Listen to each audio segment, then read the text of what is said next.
Good evening, TheoTrade. This is Corey Rosenblum, man. You're watching the Theo Nightly video for the 13th of April here in 2021, and we're going to start with the market at the new all-time highs.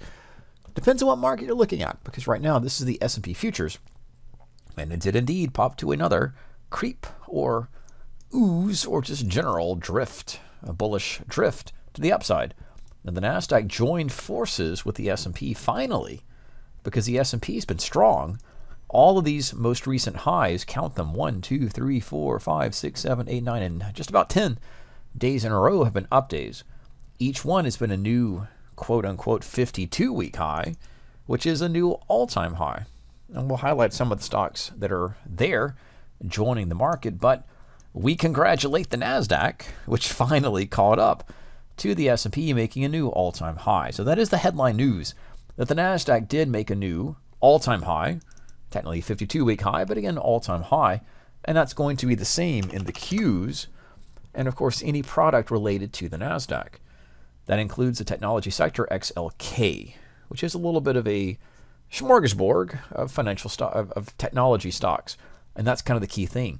Speaking of financial stocks, although they snuck to a new high yesterday, the XLF, it was down today. So that's kind of going to be a key thing in discussing tonight's video and what we're doing for this week. As Don mentioned in last night's video, bank earnings are coming up, so giving a little sneak peek. It's not only banks, these are ones coming up shortly. Tomorrow's Goldman Sachs, Wells Fargo, JP Morgan, but then PepsiCo, BlackRock, Citigroup, Bank of America, US Bancorp, and others do have earnings. And it may be hard to see, but that is the days until earnings scan or column. And that just shows days till earnings in these stocks, sorted by top, which is 1, and all the way down. So that's coming up this week. We will be watching that closely, and that will dictate how the session or the rest of the week into next week goes. We'll carefully watch those. So back to the broader markets here. The financial sector did have weakness in today's session ahead of those earnings. The technology sector was strong, but the other strength here was 2 of them actually. Consumer discretionary, or the retail sector, XLY, which is really getting a boost to the upside, and XLU. Now that's utilities. That tends to act a little bit like the bond market, or at least is defensive within the stock market. V is healthcare. P is staples, the opposite of, or the other side of the consumer discretionary sector. And while we're on the topic, I for industrials, the ETF, and B for materials. That covers all of the sector groupings. They're all strong, getting stronger. But again, utilities is a little bit shy of the all-time high. Again, Nasdaq is joining with new highs. It is a little bit weaker. We have the Dow Jones up with it, but the one thing that's a little confusing, or a little bit split in 2, is that the Russell Index, RTY, or the ETF, IWM, is not making the highs. And in fact, using volume profile, or just mean reversion logic, that is getting a boost to the upside for the S&P, but the Russell's working fine. In fact, crude oil is working fine in a sideways trading range, overbought, oversold conditions, and so is gold. But then again, so is TLT. Now, I think this is a little confusing, and this is what we're going to watch in this week as the bank earnings are released and any positions that we might have on. The bond market, just comparing here, is above the upper levels. And in fact, we'll go to a daily chart to get this clearer. The S&P is up at the highs, but the bond market is swinging to the upside. That is a little odd. You don't normally see equity markets make all-time highs with the bond market up. It's not making all-time highs, but it is rallying. On the flip side is the VIX. The VIX is the volatility index, which is trading down underneath the 17 print, or the 17 level. And that is what you would expect with a market at all-time highs. But it is careful. I have to be very careful to say market at all-time highs, because it is the S&P, SPX, and of course SPY, which they are at all-time highs. It is the Russell, again, IWM, and the Russell Index, which is showing, we would call it relative weakness, or just clearly not at the highs. In fact, when the market is going up, keep these bars or these days in focus on the hourly chart to the right and the daily chart on the left. The Russell's actually traded down these last few sessions. That the S&P and the Nasdaq as well have traded straight up. So there is the spider, or SPY. Right, the Russell went down, but the SPY, the broader market, went up. I think that's in large part because the Russell is considered the small cap index, or has a lot of names in it, and no one particular stock dominates the Russell. Well, that isn't the case in the Nasdaq, which has Tesla, which was the strongest stock in today's session by far. And we'll come to that in a moment, but Tesla was up over 8% in today's session. That was a strong trending candidate off the open, and it just got relentlessly stronger in the rest of the session. The tech sector itself, which is generally speaking, Microsoft, Apple, a little bit of Nvidia, Google, and Amazon. The one standout was Facebook, and that was a little bit down today, and that's only 0.5%.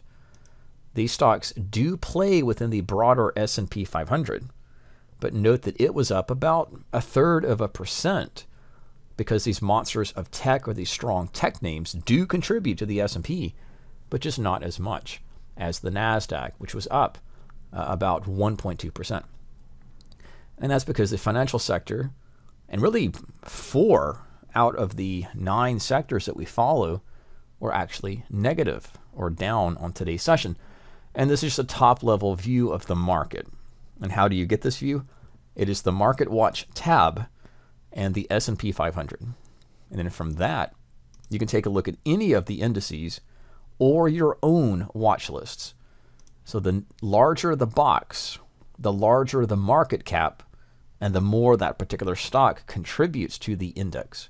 Once again, the Russell, which is the RTY, which was down today's session, and was down a little bit larger than that, it had the majority of stocks on the down or the sell side, and that was pulling down the Russell. Here was strength, and the strength in the Russell was mostly in healthcare and utilities. So that is the big picture. And then we go to the daily chart of gold. It is still strange that the equity market is at all-time highs when gold has rallied this strong off of the support level at 1,700. And that goes hand in glove with the TLT, which is our bond ETF, that also rallied off of its lows.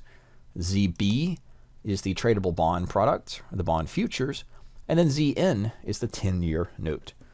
So risk is being priced in. The bond market is stabilizing after a very sharp decline. So these are things to watch and things to go into our thinking and trades. It's just this split decision which continues. So again, this is looking at the equity market straight up, at least the S&P. Crude oil continues to go sideways. That typically does track with the equity market, but it is not joining the equity market. Gold tends to go the opposite, but it is strengthening. And you can make the case that the bond market is more stable, but possibly strengthening as well. That is the backdrop with which we have Tuesday into Wednesday, and of course, the earnings coming up. And that's going to push the market even higher in this continuation move. And that will defy the odds, at least for a pullback. But that is certainly a possible, low probability, yet certainly possible outcome. And that is where we are in the equity markets. Leading stocks today, stocks that joined the S&P 500 or the Nasdaq, or I should say, and the Nasdaq, at new all-time highs was 41 stocks. And I won't go through them for time's sake, but if you do want to look at these strong stocks getting stronger, they included some of the familiar names and large market cap. This is sorted by market capitalization. So Microsoft is still the strongest market cap that made a new 52-week high. And just for reference, I'll plot that for us just for a quick look.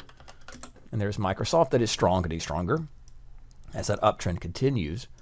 And then we have Nvidia, which is up here in the strong stocks of the day.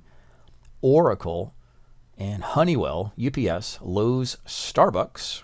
One kind of quick note about Starbucks is that it itself continues to be a strong stock, uptrending and getting stronger. But this is not the time to buy Starbucks. That would be a pullback, retracement, or what is likely to happen next. No guarantees, but certainly likely. And that would be the snapback, rubber band, or the pullback. This is true for most, if not just about all stocks in this ongoing uptrend, ongoing parade of new highs, and other stocks that join the market. Earnings coming up. Always be careful, be safe, get the hedges, get the protection on in your positions, and of course watch them closely as the market drifts and drifts. This is Corey Rosenblum with tonight's Theo video update for April 13th, 2021.